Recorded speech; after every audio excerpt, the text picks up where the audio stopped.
So you need to get 15 wins in the triple draft tournament so you can get all those great rewards. Well, I got you. In this video, I'm going to be giving out 5 pro tips for the triple draft tournament. If you stick to these 5 core tips when picking your deck every time, then you should see a lot of success. But before we get into this video, I need to go ahead and tell you guys that 99% of you that are watching are not subscribed. 99%.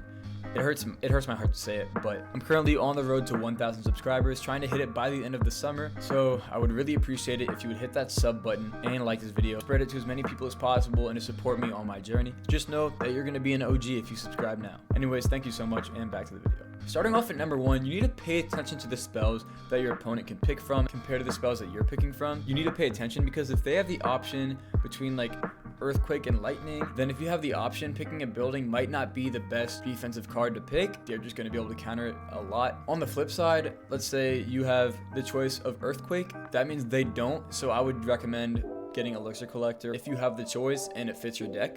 Next up, very simple tip, seems obvious, but a lot of people just disregard this, and it's just pick cards that you're used to using already.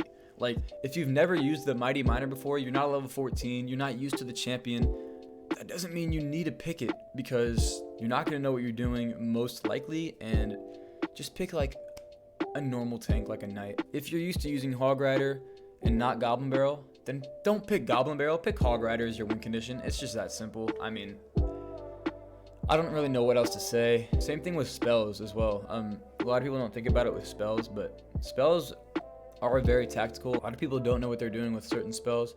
Like Rocket, people don't know how to get the best value out of Rocket that don't use it a lot of the time, so you could stick to your normal Fireball. Next up, keep your cycle fast, right? Because anything could come at you and you're gonna have no idea.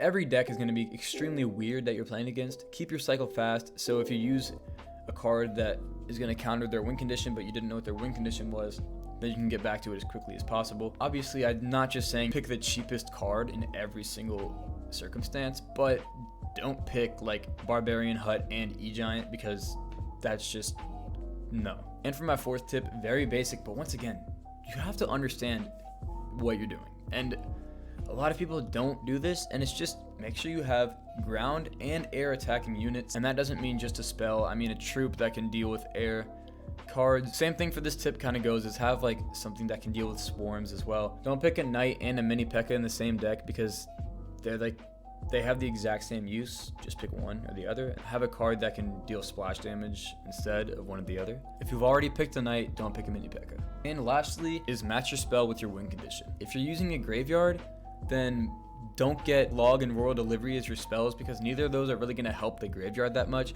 Pick something that can really support the graveyard, like a giant snowball and a poison or arrows instead. Same as if you're using like a Royal Giant, you're going to need to destroy buildings, so make sure you pick something that'll destroy buildings like an earthquake or lightning. If you've already gotten your spell and you see that, oh, I don't have the choice for an earthquake or lightning, then don't rely on a card that can easily be countered by a building like a Royal Giant. And that's gonna wrap it up. Really quick video, but 5 tips that you really need to know, because when I play triple draft, I tend to follow these core tips and it helps me so much. Once again, if you did like this video, please make sure to hit me with the sub as well. And with that, that's going to wrap it up. I appreciate you all for being here. Peace.